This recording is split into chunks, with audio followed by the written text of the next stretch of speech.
Welcome back, everybody. This is the Now Morning Show right here on TTT. Hope you're having a fantastic Monday morning so far. Well, we could add to that fantastic feeling this Monday morning. And we're going to speak about a very, very interesting NGO that aids in helping out the siblings of those with general different disabilities and such. With me this morning is Sarah Stevens, as usual, who is an occupational therapist and co-founder of Therapy Works. With me this morning is also Julia Peak and Che Nanton, who are members of the Sibshop. So let's talk about it. Sarah, first and foremost, what's a Sibshop? So Sibshop is one of Therapy Works' outreach programs. It's Right. A group that meets monthly for sisters and brothers of kids with special needs. So it's a time to look at just addressing the needs of the sibling of the child with special needs. And we've been doing this since 2006. Julia was one of my first Sibshop members, and Che wasn't even old enough to do Sibshop at the time. Right.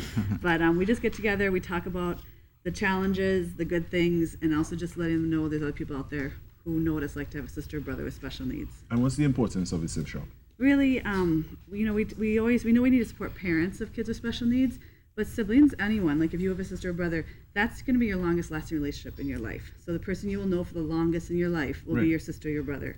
And in Trinidad particularly, a lot of these sibs go from being a sibling to being a primary caregiver as their parents get older. So I always think it's so important to support those siblings and give them the support when they're young. Right. So they. So then when they get older, it'll be something that is way more, easier Yes, on the yes, whole. exactly. Let me jump across to my two guests here on my left. Julia, how have Sibshops helped you? Well, Sibshops have helped me because I have two siblings with disabilities, one older, one younger. It has taught me to realize I'm not the only kid with siblings with disabilities, and it has taught me also that it's okay to be frustrated with your siblings sometimes, and parents can be wrong sometimes. But also that there are some benefits of having siblings with disabilities and special needs. In my many years at Sibshop, I have learned that there are some benefits. I will never change my siblings, and that the other kids at Sibshop are great, and we always had fun, and it was a great experience. Yeah, and tell me what's like. Give me a day in the life of Julia with one of your siblings. My siblings, there's a lot of noise in our house. They both have autism. Yeah, both your so siblings. yeah, so they make a lot of noise. They love TV and they love watching videos on their iPads. They love to swim, and they loved hugging and kissing you. And I'd say They sound very loving. even since a young age, I'd go to therapy, and Julia was always there to help me. So Yeah. I think she was 6 at a time, and she'd show up for the therapy session and be ready to work. So these sibs are really special kids because they know a different type of empathy, and they're more mature at a young age. These Right, typical yeah. sibs of kids with special needs. They have more maturity about them. Yeah. Yeah, definitely. What would you say is the most important thing you had learned from Sibshop so far?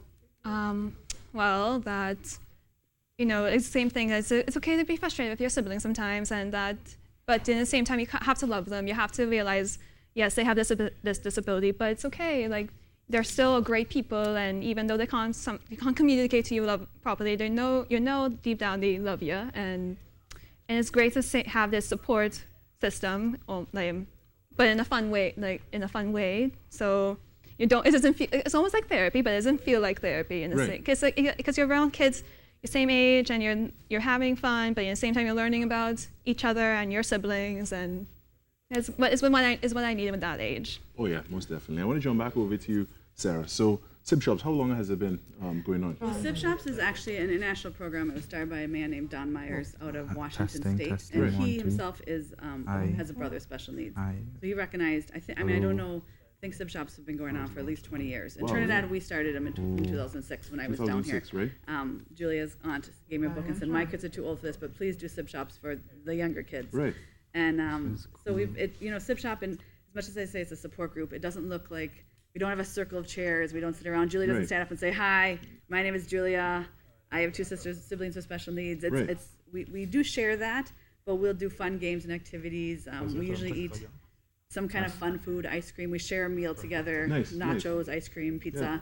But we really do activities that disguise kind of some of those pieces. Now, Julia, and Che, they're older Sibs, but we usually do Sibshop with kids in primary school, so 6 to 12 years old. And then the teens and young adults come back and help. Julie's my new Sibshop facilitator. Oh, that's great, Nia. Yeah. Doing a lot there, Julia. Yes. And Sarah, I want to ask you one more question before we close off. What would you like people to know about the siblings of people with special needs? Siblings of people with special needs are unique We individuals, are and just they're like any given other different sibling. opportunities in life. It can be One really thing I hard think sometimes that when Julia and the other people Sib stare at shoppers him recognized when they or were make younger fun of him. is that you're around people But I wouldn't change who it for the celebrate real. those small things. So Right. it might be that your sister, we have a friend who's not here, but her sister loves books, and so whenever she'd go in a bookstore, she would scream to leave the bookstore. So if she came in and said, "Hey guys, my sister left the bookstore yesterday," without screaming, any other kid who doesn't have a sibling with special needs would say, "All right, okay." Yeah, exactly. But like Julia would understand what that meant and that support. So those kids with siblings with special needs, they're this different kind of maturity and understanding and Yeah, support of kids. the accomplishments are different. Well, Sarah Stevens, I want to thank you so much for all you've shared this morning. I want to thank you, Julia, as well. And I want to thank you, Che, for all you've shared this morning in regards to Sibshop. And we wish you the best as usual. And we look forward to hearing great things coming from the Sibshop. All right, and for now, here's Che. Che, I want to ask you a quick question just before we wrap. So, tell me your experience with Sibshop. Oh, just like Julia, it's been life-changing. It's nice to have a You want to hold up the mic just a little bit closer? Thank you, It's sir. been an enormous support. I mean, I have to thank Auntie.